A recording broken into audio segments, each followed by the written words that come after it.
Welcome to Santi Peace for Mathematics. In my previous video, we have talked about exponential functions of complex variable.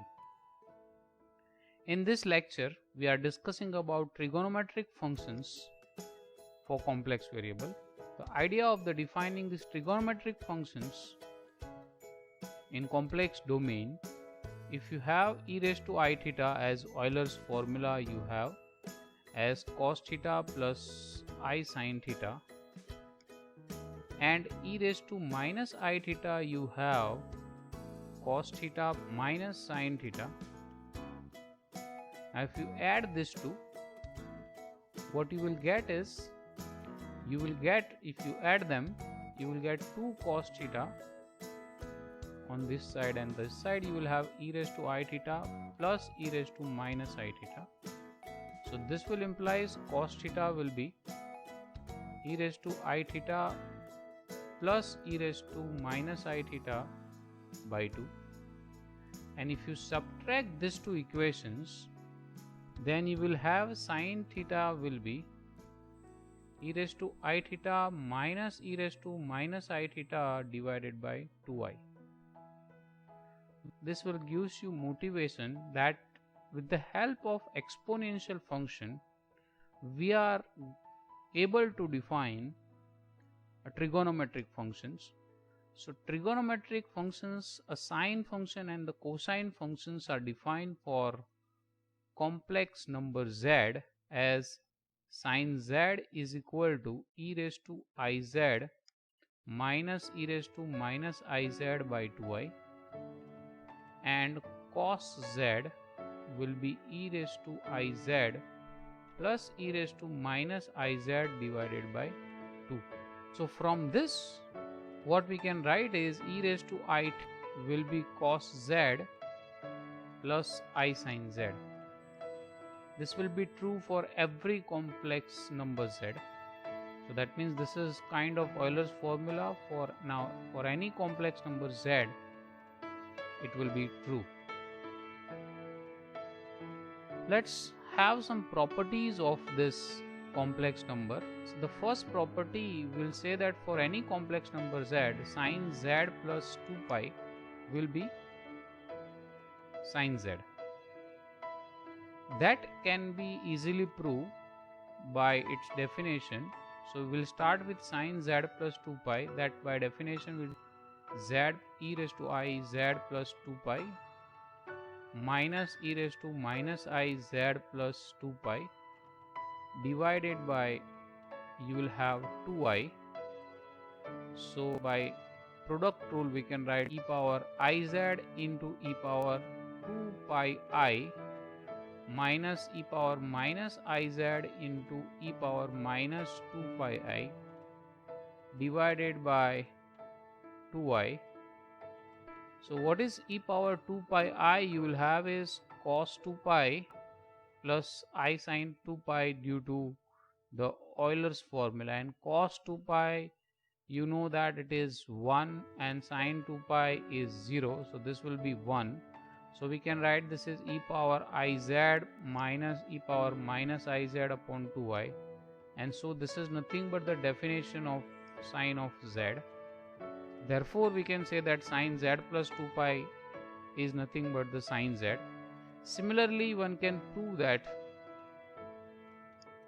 sin z plus 2n pi will also be sin z for any n belongs to z, that we can state. So just proof is follows in the same manner. Instead of 2 pi here, we will have a 2n pi, and you will have a 2n pi here in this place, so that will gives me 1, always gives me 1 answer. So its proofs, it's not changes, just change by pi to 2n pi, it will gives you same answer. Cos z plus 2n pi will be cos z for n belongs to z. That statement also you can write, that you can try and do it yourself. Now just recall the hyperbolic functions you will have, functions for a real domain. That means if y is belongs to R, then sine hyperbolic of y is defined as e raised to y minus e raised to minus y by 2, and cos hyperbolic of y is defined as e raised to y plus e raised to minus y by 2. So these are the two hyperbolic functions are there.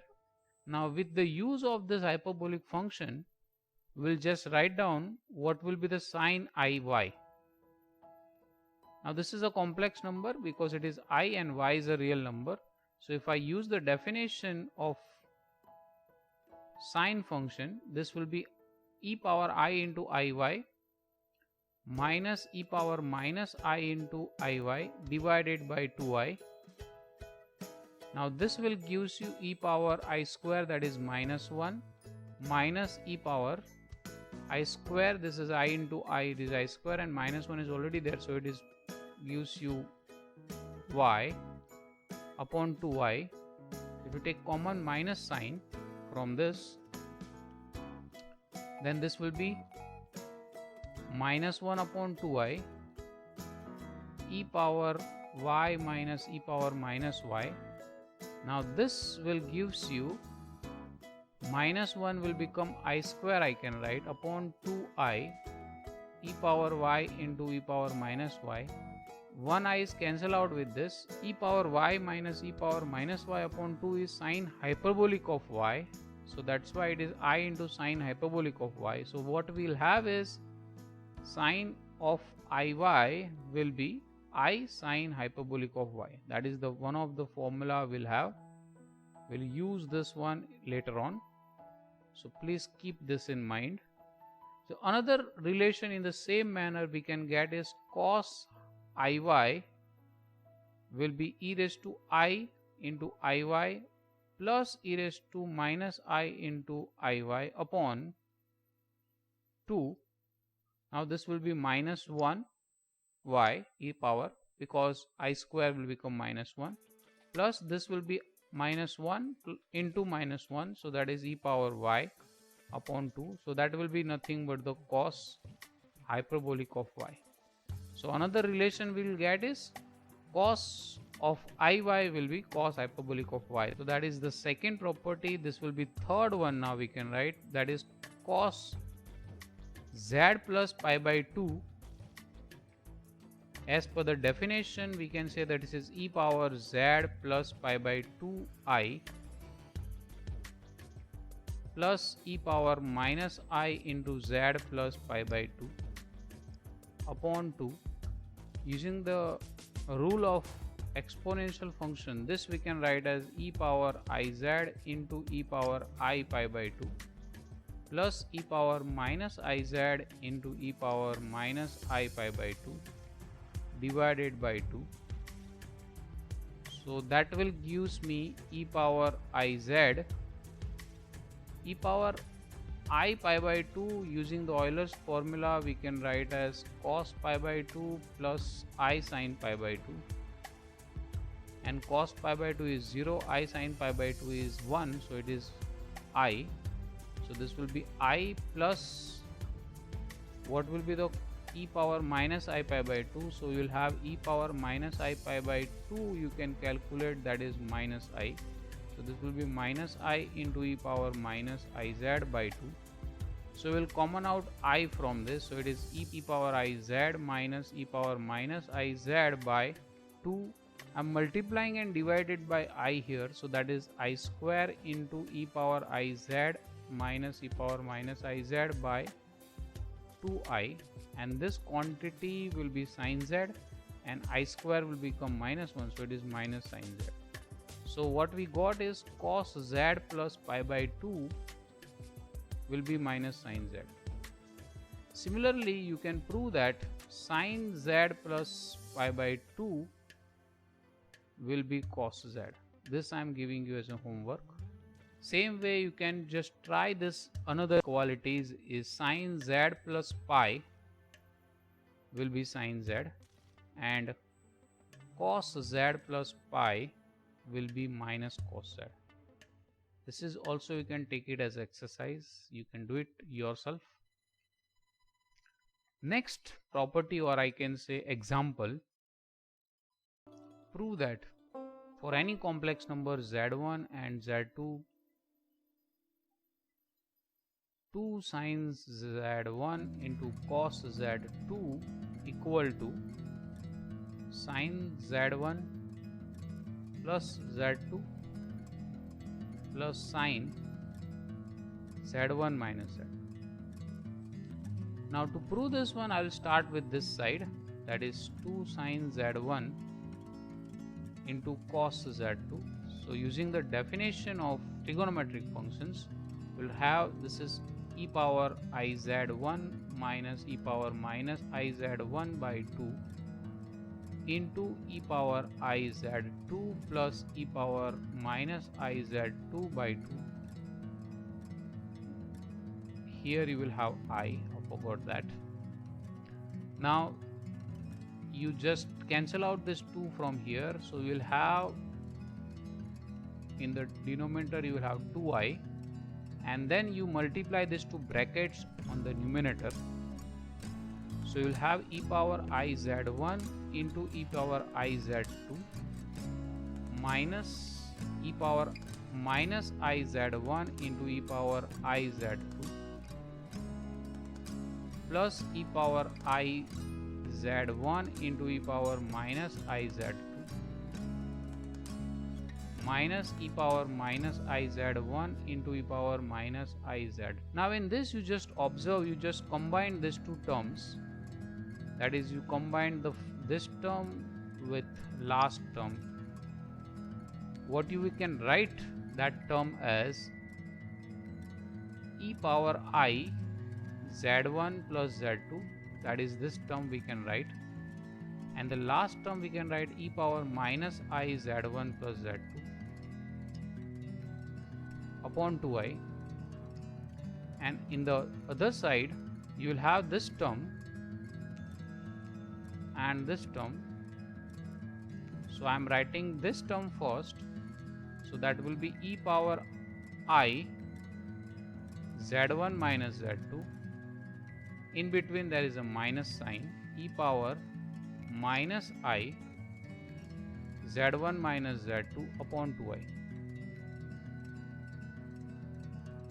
So using this 2, now what we can say is this is nothing but the sine z1 plus z2, and the another equality is sine z1 minus z2. Sine z1 into cos z2 will be sine z1 plus z2 plus sine z1 minus z2. Similarly, I can give you an exercise 2 times sine z1 sine z2 will be cos z1 minus z2 minus cos z1 plus z2. 2 times cos z1 sine z2 equal to cos z1 plus z2 plus cos z1 minus z2. Next 2 times cos z1 sine z2 equal to sine z1 plus z2 minus sine z1 minus z2. So I am giving you this is as an exercise. You can prove is the similar manner as I have proved this, so you can try for that. The next, also using this 4 equality which we have just discussed above, from that we can just write down sine z1 plus z2 will be sine z1 cos z2 plus cos z1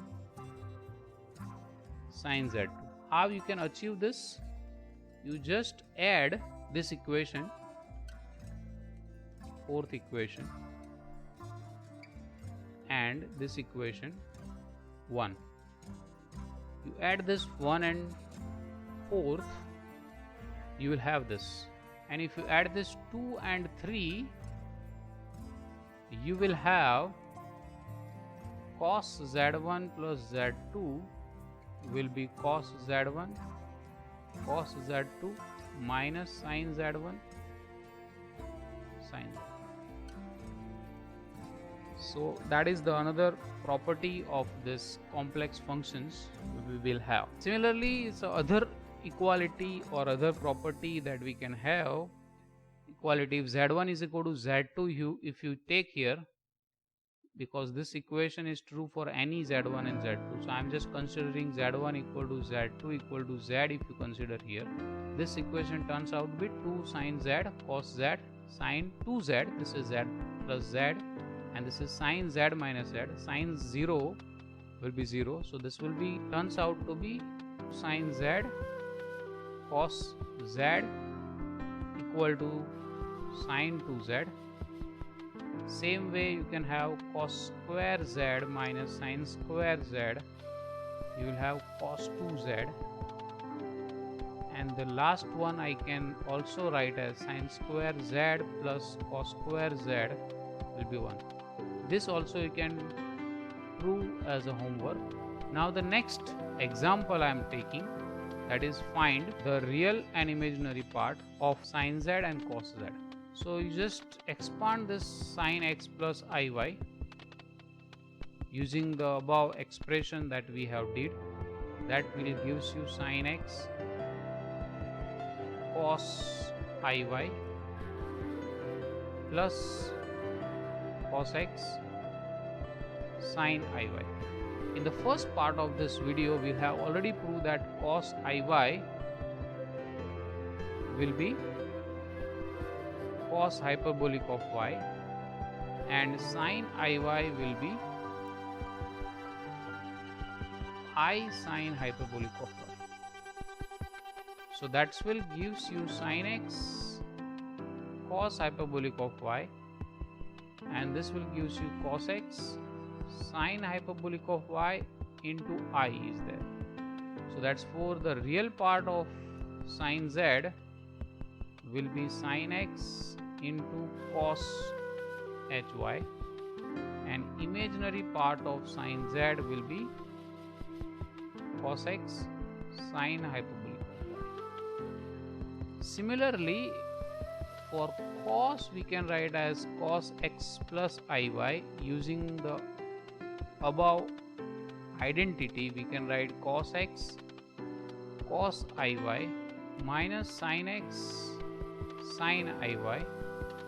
Now as we have discussed above, that is cos x cos hyperbolic of y, because cos of iy is cos hyperbolic of y, and sine of iy is sine hyperbolic of y. So this is sine x sine hyperbolic of y into I. So the real part of cos z will be cos x cos hyperbolic of y, and imaginary part of cos z will be sine x sine hyperbolic of y. Now the next question or next example I can state as, find what will be the modulus of this sine function. Find the modulus of sine z and cos z.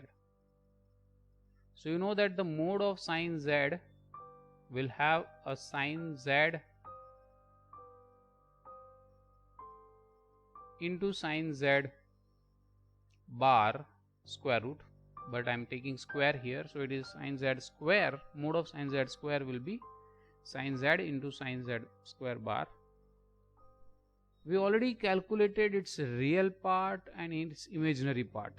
So if you have this z, mode of z square will be z into z bar, that will be x square plus y square, where x is a real part, y is a imaginary part. So in that way we can have this is a real part square plus imaginary part of square for this. So for that what we can write is this sine square x cos hyperbolic square y plus cos square x sine hyperbolic square y, that we can have from this two equations, that is square of this equation and square of this equation. So sine square x cos hyperbolic square y cos square x sine hyperbolic square y. So that will gives me this, and you just see that I want to find out what will be this. This will be the modulus actually, but let us convert this into the further simpler form. So I need to convert everything into the form of sine. So I need everywhere sine. So I'm just replacing this cos hyperbolic of y using the formula that cos hyperbolic square y minus sine hyperbolic square y will be 1. That you can check yourself. By definition, cos y is e power y plus e power minus y by 2. This is cos hyperbolic of y, and sine hyperbolic of y is e power y minus e power minus y by 2. This is sine hyperbolic of y. You just substitute these two values here, it will gives me this. So using that, what we can write is this is sine square x into 1 plus sine hyperbolic square y plus, instead of this cos square, using the cos square plus sine square is 1, we can write this is 1 minus sine square x into sine hyperbolic square y. So you just simplify this, you will have sine square x plus sine square x into sine hyperbolic square y, and in other terms you will have sine hyperbolic square y, when this sine hyperbolic square y will multiply with 1, minus sine square x into sine hyperbolic square y. Now this will cancel out with this one, so you will have is sine square x plus sine hyperbolic square y. So that is the modulus of the sine function you will have. So the mode of sine z, you will have a square root of this thing, that is sine square x plus sine hyperbolic square y. Similar manner, you can have the mode of cos z will be square root of cos square x plus sine hyperbolic square y. That also you can prove yourself.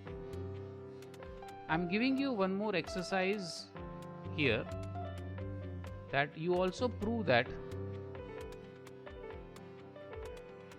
sine z square will be cos hyperbolic square y minus cos square x. So instead of here, what we did here, we have converted this sine's mode of sine z square in terms of sine. So instead of that, if you convert them into the cos, then you will have this quantity, and similarly cos z square, mode of cos z square will be cos hyperbolic square y minus sine square x. This quantity you will have. Now what we have here, this quantity tells you that, this thing will tells you that sine z square is less than or equal to cos hyperbolic square y, because you are just subtracting some positive quantity from cos hyperbolic square y. So this will gives me that, and this quantity will gives me that. So you are adding sine square x into sine hyperbolic square y will gives me, so let us write down that quantity here. So sine mode of sine z square will be sine square x plus sine hyperbolic square y, that we have above, we have proved this. So from this, what we can write is mode of sine z square will be greater than or equal to sine hyperbolic square y, because you are adding sine square x into sine hyperbolic square y. So that's why it will gives me mode of sine z square. So using this two things, this one and this one, what we can write is, we can write as sine hyperbolic square y is less than or equal to mode sine z square is less than or equal to cos hyperbolic square y, and if you take the square root here, so you will have is sine hyperbolic of y is less than or equal to mod sine z will be less than or equal to cos hyperbolic of y. Now you just observe what will be these two functions is sine z is bounded by. This cos hyperbolic of y will be e raised to y plus e raised to minus y by 2. This function is not a bounded function because it contains exponential function. Similarly, sine hyperbolic of y you will have is e power y minus e power minus y by 2. This is also not a bounded function. So means that the sine z is covered by two unbounded functions. So that means sine z is also unbounded function. So therefore what we can say is sine z is unbounded function. And this is the first difference you notice from the complex valued function and the real valued function, because if you consider sine x where x is belongs to R, this function is always bounded by 1, that you know. In the case of sine z, it is unbounded function. Same way you can prove that cos z is also unbounded function, and cos z will be bounded by this two quantity. Sine hyperbolic of y is less than or equal to mod cos z is less than or equal to cos hyperbolic of y. That you can prove. I am giving you as an exercise. From this also we can say that cos z is unbounded function. So in short, what we can say is the trigonometric functions which we are studying as a complex domain, they are unbounded function. They are not bounded functions. Now next question that we have is find the zeros of sine z and cos z. What do you mean by zeros of a function? So if you have a function f which is defined on some domain a to c or r, whatever, all such z where f of z is 0, then z is called the zeros of f. Or if you have learned your linear algebra course, then the z is nothing but if z belongs to its kernel of the function. So that's another way is to look out. Now how to calculate the zeros of this function? You just have to consider sine z is equal to 0. If you take modulus both sides and take it square, we'll have this. We already calculated what is mod of z square.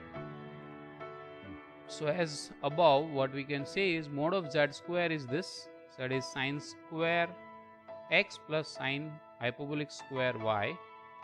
So that we can write here sine square x plus sine hyperbolic square y equal to 0. That will gives me is sum of two positive number is 0. So that gives me sine square x is 0 and sine hyperbolic square y is 0.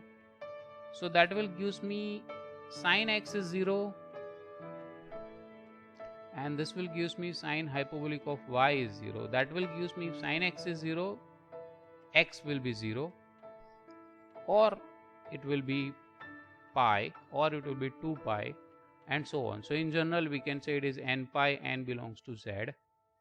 And if sine y is 0, it is e power y minus e power minus y by 2 equal to 0. So that will gives me e power y minus e power minus y equal to 0. So that is e power 2y minus 1 equal to 0. If I take e power minus y as 1 upon e power y, so that will gives me e power 2y is 1. So that is 2y will be ln of 1, which is 0. So y is 0. So that means your z will be x plus iy, which is n pi plus I0. So that is n pi, where n belongs to z. So what are the zeros of sine z is n pi. Same manner you can calculate the zeros of cos z. If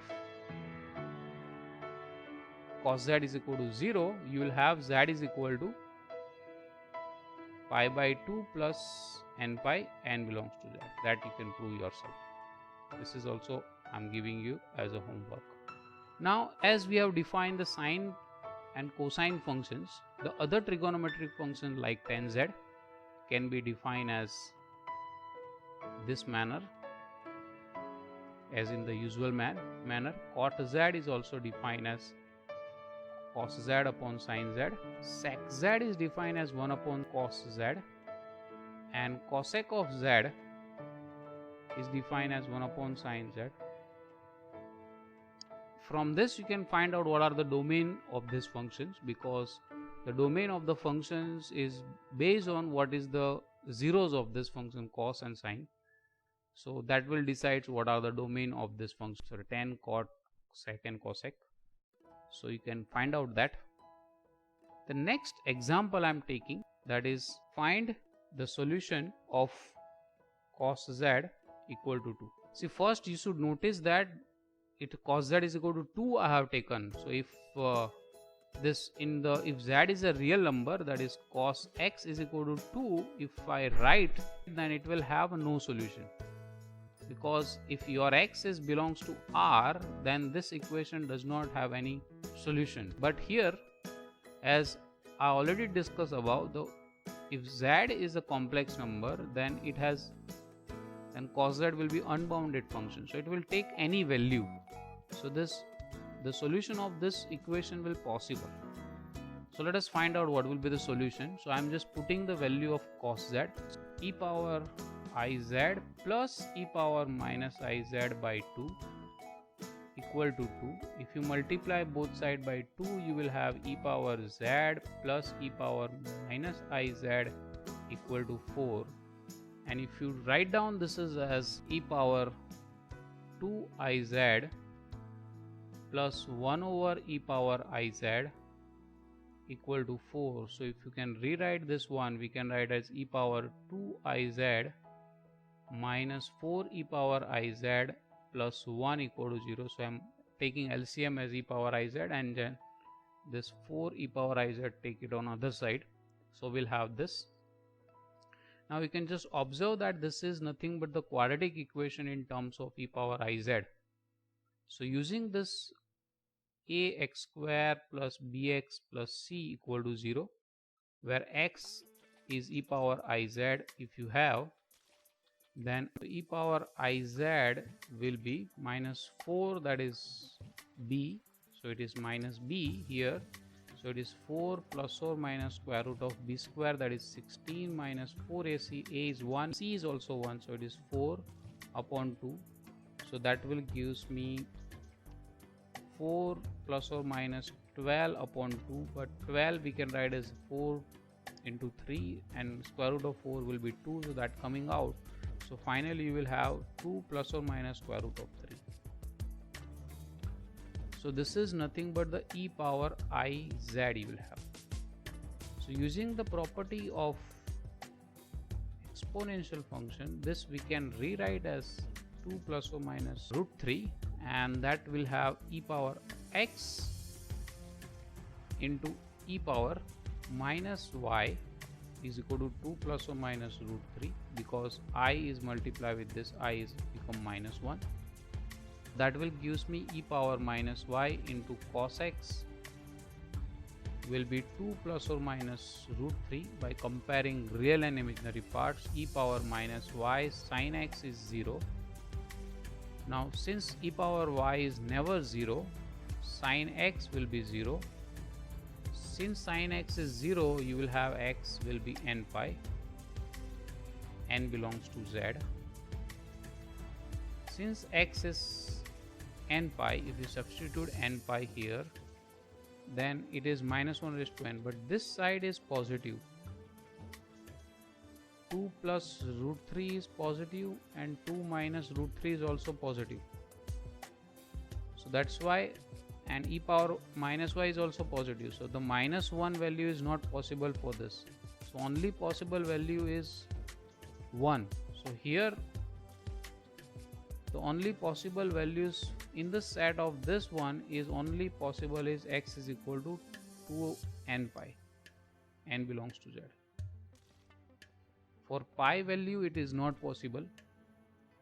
So that's why we can write this is e power minus y is equal to 2 plus or minus root 3.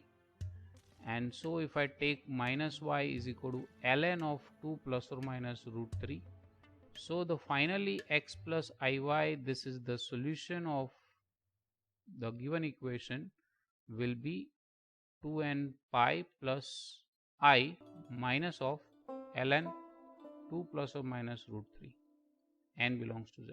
This will be the solution of the equation cos z is equal to 2. So with that example, I am giving you one more example here. You can do it for yourself. Find the zeros of cos z minus 3, and second example, solve cos z is equal to 3i. With this examples I am stopping here. So let us recall what we have did. We have defined a trigonometric functions here. Sin z is defined as e power iz minus e power minus iz by 2i, and cos z will define as e power iz plus e power minus iz by 2i. Using this we also define the tan z is the similar manner as we have defined for real value cot z, sec z and cosec z. We have discussed lots of identities which involve the sin z and cos z, like sin square z plus cos square z is 1, and there are other identities we have discussed in this lecture. We have solved at the last some examples or some transcendental equations to solve. We have discussed the zeros of sin z and cos z. We have discussed how to calculate the real part and imaginary part of sin z and cos z, modulus of sin z and cos z.